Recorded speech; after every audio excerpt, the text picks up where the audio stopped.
Hi guys, നമസ്കാരം. നമ്മളിപ്പോൾ ഉള്ളത് ബ്ലൂ മൗണ്ടൻ എന്ന് പറഞ്ഞൊരു സ്ഥലത്താണ്. ബ്ലൂ മൗണ്ടനിൽ എക്കോ പോയിന്റിലാണ് ഉള്ളത്. നമ്മളിങ്ങോട്ട് തന്നെ വഴിയൊന്നും കാണിച്ചില്ല, പക്ഷേ ഇവിടെ എത്തിയതിന് ശേഷമാണ് നമ്മൾ ഇൻട്രോ എടുക്കുന്നത്. ഇവിടെ നമുക്ക് കാണാനുള്ളതെന്ന് പറഞ്ഞാൽ എക്കോ പോയിന്റ് ഉണ്ട്, ഒരു 3 സിസ്റ്റേഴ്സ് എന്ന് പറയുന്ന റോക്ക്, 3 പാറകൾ നിൽക്കുന്ന ഒരു ഇതുണ്ട്. അത്യാവശ്യം കാണാൻ നല്ല ഭംഗിയുള്ളൊരു സ്ഥലം കേട്ടോ. വരുന്ന റൂട്ടൊക്കെ ആണെങ്കിൽ നല്ല രസമായിരുന്നു. പോട്ടായാലും തന്നെ ഇലകളൊക്കെ ഇങ്ങനെ ഒരു പ്രത്യേക രീതിയിലായിട്ട് നല്ല ഭംഗി കളറോടുകൂടിയ ഒരവസ്ഥയായിരുന്നു. അപ്പോൾ നല്ല രസമായിരുന്നു അത് കാണാനായിട്ട്. ഇപ്പോൾ നമ്മളിപ്പോൾ ഇവിടെ നിന്ന് ഉള്ള കാഴ്ചകൾ കാണിച്ചു കേട്ടോ ബ്ലൂ മൗണ്ടനിൽ. അപ്പോൾ എല്ലാവർക്കും ഒരിക്കൽ കൂടി ഓസ്ട്രേലിയൻ ട്രാവലിൻ്റെ മറ്റു വീഡിയോയിലേക്ക് സ്വാഗതം. അപ്പോൾ നമുക്ക് ആദ്യം ഫുഡൊക്കെ കഴിച്ച് കഴിഞ്ഞിട്ട് നമുക്ക് പരിപാടികളിലേക്ക് കിടക്കാം, കാഴ്ചകളിലേക്ക് കിടക്കാം. നമ്മൾ വീട്ടിൽ നിന്ന് ഫുഡൊക്കെ കൊണ്ടുവന്നായിരുന്നു.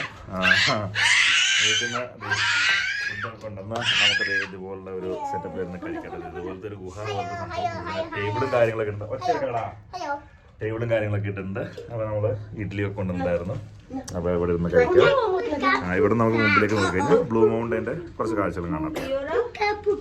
അപ്പോൾ നമ്മളങ്ങനെ ആ എക്കോ പോയിന്റ് അങ്ങോട്ട് നടന്നുകൊണ്ടിരിക്കുകയാണ്. ഇവിടെ നമുക്ക് നോക്കിക്കഴിഞ്ഞാൽ ഈ കാണുന്ന മലനിരകളാണ് ശരിക്കും ബ്ലൂ മൗണ്ടൻ എന്ന് പറയുന്നത്. ഇതിൻ്റെ വേറെ കുറേ ഭാഗത്തുള്ള വ്യൂ ഒക്കെ ഉണ്ട്. ശരിക്കും നീല നിറത്തിൽ നമുക്ക് കാണാൻ പറ്റുന്ന രീതിയിൽ ഈ ഒരു ഏരിയ ഫുള്ള് ബ്ലൂ മൗണ്ടൻ എന്നാണ് അറിയപ്പെടുന്നത്. ഇപ്പോൾ നമ്മൾ പോകുന്ന എക്കോ പോയിന്റ് എന്ന് പറഞ്ഞ സ്ഥലത്തേക്കാണ്. അപ്പോൾ നമുക്ക് ഇവിടെ നോക്കി കഴിഞ്ഞാൽ ഞാൻ 3 സിസ്റ്റേഴ്സ് എന്ന് പറയുന്ന റോക്കാണ്. 3 പാറക്കെട്ടുകളുണ്ട്. ഇത് മനുഷ്യരായിരുന്നെന്നാണ് അറിയുന്നത്. ഇതിൻ്റെ എന്തൊക്കെയോ ഹിസ്റ്ററി ഉണ്ട്, അത് നിങ്ങൾക്ക് ഗൂഗിൾ ചെയ്ത് കഴിഞ്ഞാൽ കിട്ടുന്നതാണ്. അപ്പോൾ അങ്ങനെ ഇത് 3 മനുഷ്യ സ്ത്രീകളായിരുന്നു എന്നുള്ളതാണ് പറയണത്. ആ ഭാഗത്ത് നമുക്ക് മലനിരകൾ ഇങ്ങനെ കാണാം കേട്ടോ. ഓരോ മലനിരയ്ക്കും ഓരോ പേരുണ്ട്, അതിവിടെ എഴുതി വെച്ചിട്ടുണ്ട്.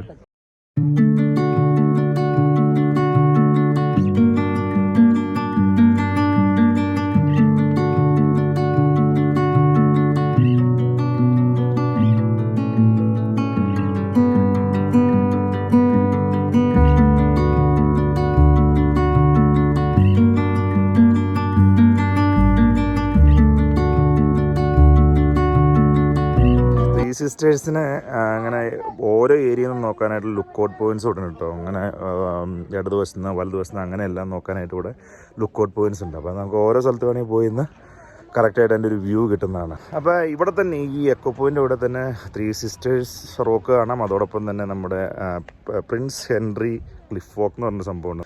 നമ്മൾ അടുത്ത സ്ഥലമായിട്ടുള്ള സീനിക് വേൾഡ് എന്ന് പറഞ്ഞ സ്ഥലത്തേക്ക് പോവാണ്. സീനിക് വേൾഡിലാണ് നമ്മുടെ വേൾഡ്സ് സ്റ്റീപ്പസ്റ്റ് റെയിൽവേ ഉള്ളത്. നമ്മളങ്ങനെ സീനിക് വേൾഡിൻ്റെ കാർ പാർക്കിൻ്റെ എത്തിന് ആദ്യമായിട്ടാണ് ഇവിടെ വന്നിട്ട് ഓസ്ട്രേലിയ ഒരു കാർ പാർക്കിങ്ങിന് ഫീസില്ലാത്ത ഫ്രീ കാർ പാർക്കിംഗ് ആണ്. ഏതായാലും അതെനിക്കതിൽ ഇഷ്ടപ്പെട്ടു. സീനിക് വേൾഡിലുള്ള സംഭവങ്ങളെല്ലാം ഇവിടെ എഴുതിയിട്ടുണ്ട് കേട്ടോ. സ്കൈ വേ ഉണ്ട്, സീനിക് റെയിൽവേ ഉണ്ട്, സീനിക് കേബിൾ വേ ഉണ്ട്, സീനിക് വാക്ക് വേ ഉണ്ട്. ഇത്ര സംഭവങ്ങളാണ് ഇവിടെ ഉള്ളത്.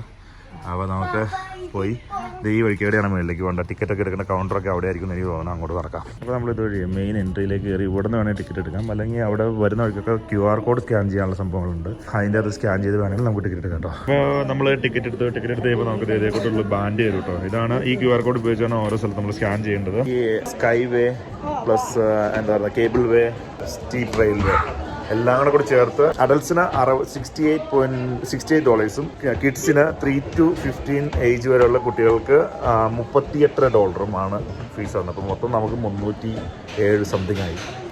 ശരി കത്തിയാണ്, പക്ഷെ എന്നാലും കുഴപ്പമില്ല. നമ്മുടെ സ്കൈവേയുടെ എൻട്രൻസിലെത്തിയിട്ടുണ്ട്. എൻട്രൻസ് മീൻസ് നമ്മൾ ആ സ്കൈവേ ആ വാഹനത്തിൽ കയറാനുള്ള സ്ഥലത്തിലെത്തിയിട്ടുണ്ട്. നമ്മളിവിടെ സ്റ്റിൽ വെയിറ്റിങ്ങിലാണ്. ആ കാണുന്ന സാധനം ഇനി അവിടെ നിന്ന് ഇങ്ങോട്ട് തിരിച്ചു വന്നാലാണ് നമുക്ക് പോകാൻ പറ്റുള്ളൂ.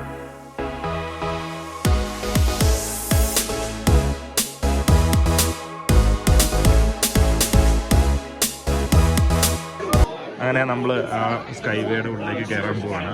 ചുറ്റും ചില്ല് കൊണ്ടൊക്കെയാണ് കേട്ടോ നമുക്ക് കാഴ്ചകൾ നല്ല ക്ലിയർ ആയിട്ട് കിട്ടാൻ പാകത്തിന്.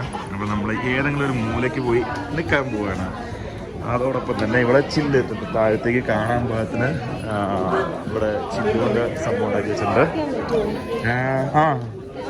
യു വാണ്ട് ടു സിറ്റ്, ഇവിടെ ഇരിക്കാനുള്ള സംഭവങ്ങളൊക്കെ ഉണ്ട്. അപ്പോൾ ഞാൻ ഏതായാലും നിൽക്കാൻ പോവാം. ഫ്രണ്ടിൽ പോയി നിൽക്കാനുള്ള പരിപാടിയാണ്. Okay, let's go. ദൈവം ഇത് ഭയങ്കരമായിട്ട് കിടന്ന് ഇളകണ്ട കേട്ടോ. നീങ്ങി തുടങ്ങി കേട്ടോ.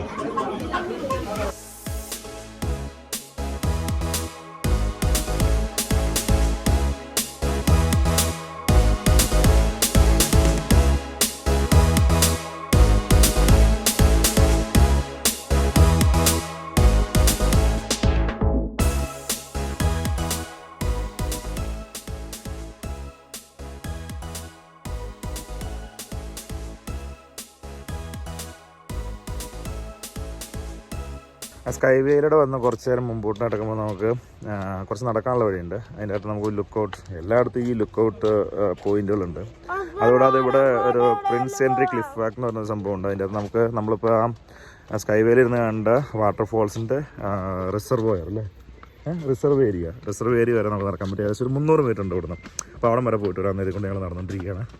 എല്ലാവരും ഉണ്ട്. Hi Neria. Hi Liam. Hello. ഏതില്? ഓക്കെ, റോളർ ബോട്ടോ? എന്ത് റോളർ ബോട്ട്? നിന്നെ കൊണ്ടുപോയി മറ്റേ സ്റ്റീപ്പ് റെയിൽവേ കൊണ്ടുപോയി ചാടിക്കട്ടെ. Steep railway, world steepest railway is here. Okay okay okay. അപ്പോൾ നമുക്കിവിടെ ആ വാട്ടർഫോൾസിൻ്റെ ഏറ്റവും മുകളിലത്തെ ആ വശം നമുക്കിവിടെ നിന്ന് നോക്കി കഴിഞ്ഞാൽ കാണാൻ പറ്റും കേട്ടോ. അപ്പോൾ ഇതാണ് നമ്മൾ ആ മറ്റേ സ്കൈ വേയിലിരുന്ന് കണ്ടായിരുന്നത്. അപ്പോൾ ഇവിടെ നിന്നാണ് ആ വാട്ടർഫോൾസിൻ്റെ തുടക്കം ശരിക്കും. നല്ല സൗണ്ടും ഉണ്ട്, നല്ല ക്ലിയർ ആയിട്ട് ഇവിടുന്ന് കാണാം കേട്ടോ. ഉണ്ടോ? അടിപൊളിയല്ലേ? അപ്പോൾ നമുക്ക് ഈ വാട്ടർഫോൾസിൻ്റെ ആ മേൽവശമല്ലേ, അതിന് തുടങ്ങുന്ന വശത്ത് വേണമെങ്കിൽ ഇറങ്ങാം കേട്ടോ. അപ്പോൾ ഇറങ്ങാനായിട്ട് കുറച്ച് സ്റ്റെപ്പ് ഇറങ്ങേണ്ട ആവശ്യകതയുണ്ട്. ഈ കാണുന്ന ഇത്രയും കുത്തനെയുള്ള സ്റ്റെപ്പ് ഇറങ്ങി നമുക്ക് അവിടെ ആ വാട്ടർഫോൾസ് കാണാം. വാട്ടർഫോൾസിൻ്റെ മേൽവശം കാണാം, അവിടെ ഇറങ്ങാം നമുക്ക്. അങ്ങനെ നമ്മൾ വാട്ടർഫോൾസിൻ്റെ തുടക്കത്തിലെത്തിയിരിക്കുകയാണ്. ഇവിടെ ആൾക്കാർ വന്നിരിക്കുന്നുണ്ട്. ഇവിടെ വന്ന് വേണമെങ്കിൽ ഇതേ ചെയർ കിട്ടുന്നുണ്ട്, നമുക്ക് ഇവിടെ വേണമെങ്കിൽ ഒന്ന് റിലാക്സ് ചെയ്യാം, വെള്ളത്തിൽ ഇറങ്ങാം, ഇവിടെ നിന്ന് ഫോട്ടോ എടുക്കാം. ഇവിടെ നിന്ന് നമുക്ക് വാട്ടർഫോൾസ് ആണ് കണ്ടോ. അവിടുന്ന് വെയിലടിക്കുന്ന എത്ര ക്ലിയർ ആണെന്നുള്ള എനിക്കറിയാനുള്ള.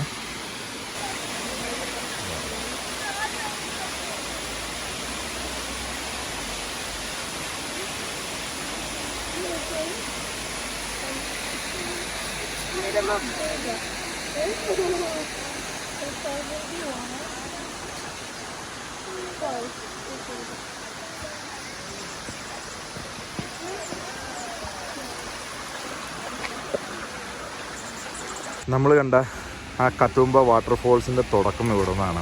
ഈ ഭാഗത്ത് നിന്ന് ഒഴുകിയാണ്. ഇതാണ് അതിൻ്റെ റിസർവ് ഏരിയ എന്ന് പറഞ്ഞാൽ. ഇവിടെ നിന്ന് തുടങ്ങി മതിയായ ക്ലിഫിൻ്റെ മണ്ടയ്ക്ക് നിന്ന് താഴത്തേക്ക് ചാടുന്ന ഇതാണ് നമ്മൾ അവിടെ ആ സ്കൈ വേയിൽ കണ്ടായിരുന്നത്. അതിൻ്റെ താഴെ പോയി ഇപ്പോൾ നല്ല രസമാണ് കേട്ടോ.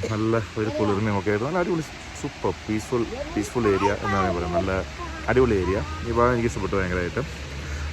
സ്കൈ വേയും കുഴപ്പമില്ലായിരുന്നു. അത്യാവശ്യം ഏകദേശം 260 മീറ്റർ എബോവ് ആണ് നമ്മൾ പോകുന്നത്. താഴെയൊക്കെ നമുക്ക് കണ്ടു കഴിഞ്ഞാൽ പേടിയാവുന്ന രീതിയിൽ അത്രയും ഭയങ്കര ഒരു താഴ്ച ഉള്ള സ്ഥലത്തിൻ്റെ മേളിക്കൂടെയാണ് ആ റോപ്പ് വേ പോകുന്നത്. അടിപൊളി എക്സ്പീരിയൻസ് ആയിരുന്നു ഫസ്റ്റ്. ഇനി അടുത്ത് നമ്മൾ കയറാൻ പോകുമെന്ന് പറഞ്ഞെങ്കിൽ വേൾഡ്സ് മോസ്റ്റ് സ്റ്റീപ്പസ്റ്റ് റെയിൽവേ ആണ്. അപ്പോൾ അതിനുവേണ്ടി നമ്മൾ പോകണം. നമ്മളങ്ങനെ ലോകത്തിലെ ഏറ്റവും സ്റ്റീപ്പസ്റ്റ് ആയിട്ടുള്ള റെയിൽവേയുടെ ഉള്ളിൽ കയറാനായിട്ട് അതിൻ്റെ എൻട്രൻസിൽ വന്നേക്കുവാണ്.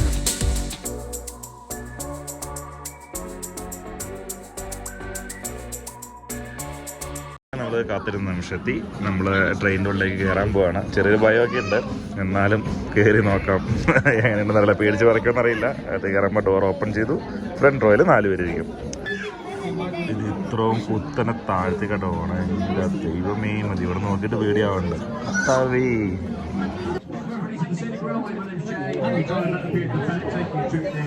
ഡോറടച്ചു കായ്സ്. ട്രെയിൻ മൂവ് ആയി തുടങ്ങി. അയ്യോ അയ്യോ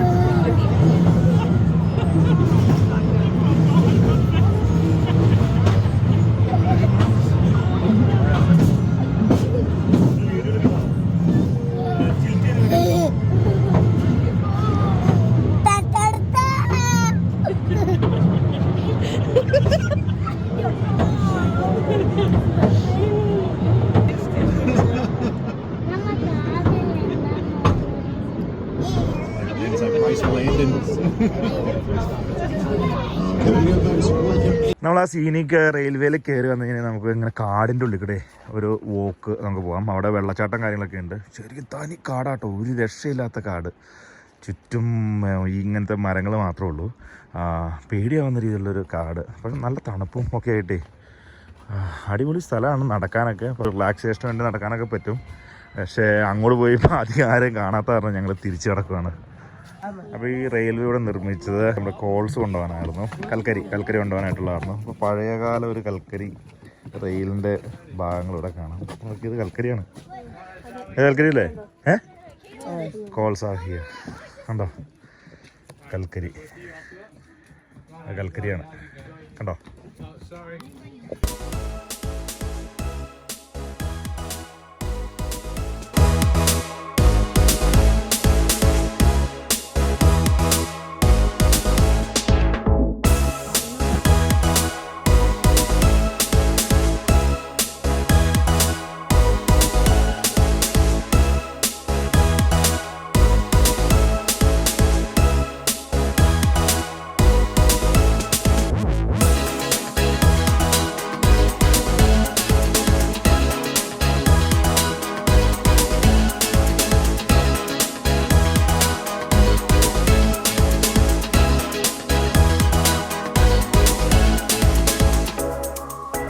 കാഴ്ചകളൊക്കെ എങ്ങനെ ഉണ്ടായിരുന്നു? അടിപൊളിയായിരുന്നു. എങ്ങനെയായിരുന്നു ലിയറ? അപ്പൊ അടിപൊളിയായിരുന്നു. ബ്ലൂ മൗണ്ടൈൻ അതിന് പേര് വന്നതിന് കാരണം നമ്മൾ ആ പുറത്തുനിന്ന് നോക്കുമ്പോൾ മൗണ്ടൈൻ ഫുള്ള് ഒരു നീല നിറത്തിലാണ് കാണുന്നത്. അത് ആ യൂക്കാലിപ്റ്റസ് മരങ്ങളിൽ നിന്ന് പുറപ്പെടുന്ന എന്തോ സംഭവം കാരണമാണ് അത്. ശരിക്കും അതിനെപ്പറ്റി നിങ്ങൾ ഗൂഗിൾ ചെയ്ത് കഴിഞ്ഞാൽ കിട്ടുന്നതാണ്. ഞാൻ ആ ഓക്സിഡേഷൻ അങ്ങനെ എന്തോ ആണ് അതിന് പറഞ്ഞത്, എനിക്ക് കറക്റ്റായിട്ട് അറിയാൻ പാടില്ല. അടിപൊളിയായിരുന്നു. ആ വോക്ക് വേ ആണെങ്കിലും അതേ കൂട്ട് തന്നെ സ്റ്റീപ്പസ്റ്റ് റെയിൽവേ ആണെങ്കിലും സ്കൈ വേ ആണെങ്കിലും കേബിൾ വേ ആണെങ്കിലും എല്ലാം നല്ല അടിപൊളിയായിരുന്നു. നിങ്ങൾക്ക് ഒരു ദിവസം പോയി എൻജോയ് ചെയ്യാൻ പറ്റുന്ന ഒരു സ്ഥലമാണ്. നിങ്ങൾ ഫുഡൊക്കെ കൊണ്ടുപോയി കഴിഞ്ഞിട്ടുണ്ടെങ്കിൽ അത്യാവശ്യം അവിടെ പുറത്തുനിന്ന് കഴിക്കാനുള്ള പരിപാടിയും കാര്യങ്ങളൊക്കെ ഉണ്ട്. കാർ പാർക്കിംഗ് ഫ്രീ ആണ്. അപ്പോൾ ഞങ്ങൾ ശരിക്കും എൻജോയ് ചെയ്തു. അപ്പോൾ നിങ്ങൾക്കും ഈ വീഡിയോ ഇഷ്ടമായി എന്ന് ഞാൻ കരുതുന്നു. ഇഷ്ടമായെങ്കിൽ നിങ്ങൾ ലൈക്ക്, ഷെയർ ആൻഡ് സബ്സ്ക്രൈബ്.